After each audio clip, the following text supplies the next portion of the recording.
What's up guys? Today ay 11 months and 7 days na ng aking beard journey at ito na ang update ng aking beard sa left side,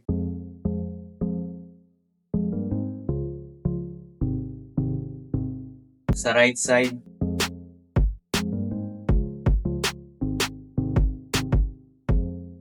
sa front view,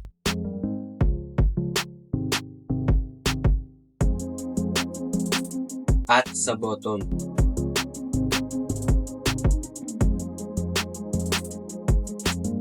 Kung mapapansin nyo guys dito sa may bandang baba ng lips ko, nagkakaroon na rin ng mga baby hair. Nagsisimula na siyang magpakita. Dito kasi guys sa may area na to, dito banda, dito yung mabagal yung yung pagtubo ng balbas ko eh. Hindi ko alam kung bakit. Pero dito naman sa left and right side, saka sa bottom view ng aking balbas, ay mabilis yung progress. Dito lang talaga yung mabagal, pero sa napapansin ko, nagpapakita na siya. Ibig sabihin, malapit nang mapuno yung balbas natin. Dito na lang kasi guys yung kulang. Tapos onting dagdag pa dito sa may bigote. Tapos onting kapal pa, ma-achieve na natin yung full and thicker na beard. Makakamit din naman natin yan guys, pero sa ngayon ay be patient, and stay consistent lang tayo sa pag-apply ng ating Kirkland Minoxidil.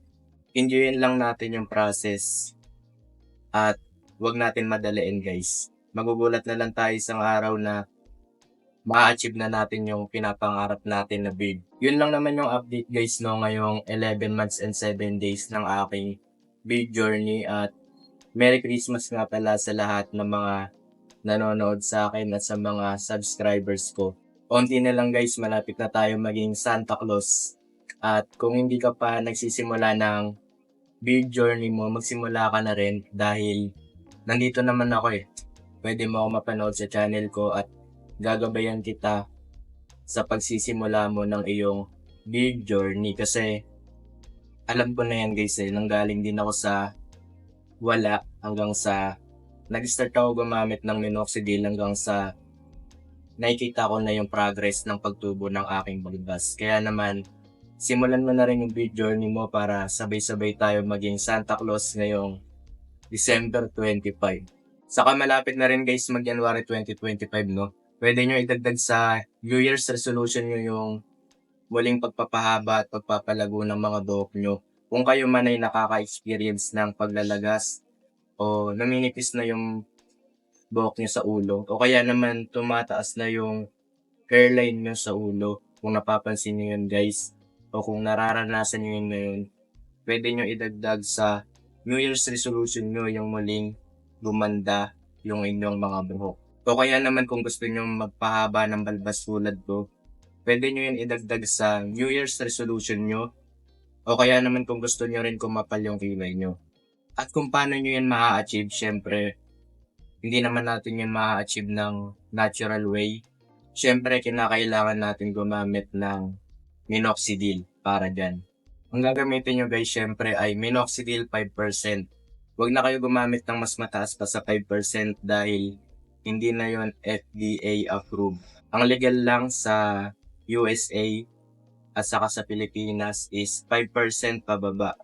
Ito guys, I'm not encouraging you na bumili o gumamit ng Kirkland Minoxidil 5% pero marerecommend ko to based on my experience dahil dito nagkaroon ako ng balbas. Kaya naman kung tatanungin mo ko kung saan nga ba makakabili ng Kirkland Minoxidil 5% na ginagamit ko since day 1 dito sa aking YouTube channel, ay makakabili kayo nito guys sa akin. I-message nyo lang ako sa aking Facebook account. Ilalagay ko na lang sa may description at saka sa comment section yung link ng aking Facebook profile. I-message nyo lang ako guys kung gusto nyo bumili ng Kirkland Minoxidil. Pwede nyo rin ako makausap dito para i-guide ko kayo sa inyong beard journey. Kung nahihiyaman kayo mag-comment sa mga video ko na mga katanungan nyo, pwede nyo naman ako tanungin directly through PM sa messenger ko. Huwag kayo mahihiya guys kasi tayo lang naman dito. Yun lang naman yung update ng aking build journey ngayong 11 months and 7 days. At kung bago ka dito sa aking channel, ako nga pala si Benedicto Jr. Ang mga ina-upload ko dito sa aking YouTube channel ay mga content about build journey, build growth progress, build care routine, build journey tips, gym workout, saka healthy lifestyle, at marami pang iba. Magdadagdag pa tayo ng maraming content sa mga susunod na araw, sa mga susunod na taon.